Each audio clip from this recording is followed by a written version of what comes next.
मुंबईकरांसाठी आनंदाची बातमी समोर येते। ब्रेकिंग न्यूज आहे। कालच्या पावसाने पाणी साठ्यात मोठी वाढ झाली आहे, त्यामुळे मुंबईकरांवरील पाणी कपातीचं संकट टळल्याचं दिसतंय। सातही धरणांमधील पाणी साठा 18% पोहोचलाय, तर एका दिवसामध्ये पाणी साठ्यात तब्बल 10% वाढ झालेली आहे।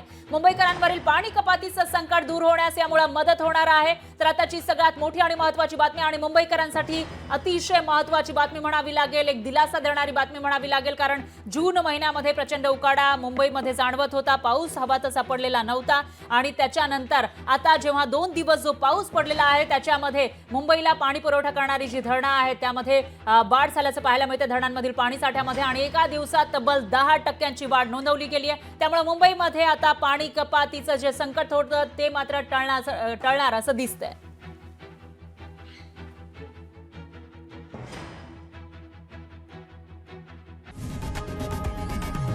लोकशाही मराठी ऐका, पहा, जागरूक रहा।